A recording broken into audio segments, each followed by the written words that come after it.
Kung busy-busyhan ka, hindi ka na magtandang ugaga sa dami ng gagawin, sila ang kailangan mo.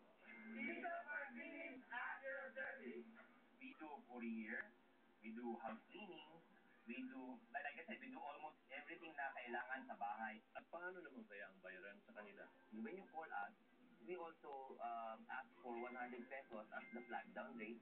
At papatas ang piso per gusulit. Wanted, tagadala. Kung meron kang ipapakuha at ipapadala, ang tawagin mo ay ang pedala. Nag-deliver kami sa Metro Manila. Pick up and deliver door to door na within the same day. Kasi sa ibang bansa, common na yon yung bike messenger. Pero wala pang gumagawa dito. Parang tama lang yung panahon dahil nga nagmamahal yung gas, yung mga problem sa environment. Sa kanila. Nag-away sila ng girlfriend niya. So, pinadala niya yung bulaklak. May kasama pang pakisabi, sorry. At labing-labing na ulit sila sa halagang 100 piso. Wanted, chef. Kung kailangan mo ng masarap na handa para sa biglaang meeting, biglaang gathering na very intimate. Senators, congressmen, it could range from low probably as 2,000 per person up to, sky's the limit. What I do, I don't not only prepare the food, pero yung parang creating the entire ambiance, creating the entire experience. Wanted, mattress for hire. Kung nakita nyo ang iba-ibang bayaran dahil sa kanilang kakayanan, ito naman, isang taong pinaglaruan ng tadhana na tila naging baby maker.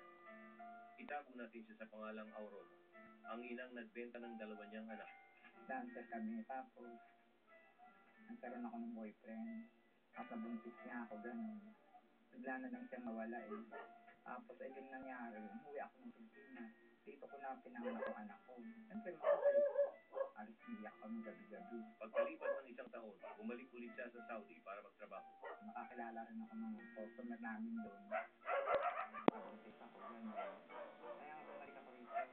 Para dito ko nga may pamilya. Hindi pa man siya nagluluwan, isang mag-asawa sa kanya at nag-alok ng 5,000.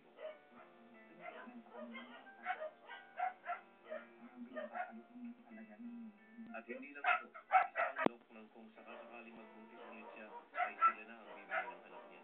Ulit ako ng ganun, para magtrabaho. Tapos nabuntis ko, nalala ko yung mga taong kumakausap sa akin. Kaya sa kanila ko na lang mismo nagkasagot ng ako sa anak. Sisipin mo, kumagawain. O profesyon, tawag ng pangangailangan o kanilang passion, hindi natin maipagkakaila na isa sa atin ang minsan nangailangan ng isang bayaran. Di mo alam yan.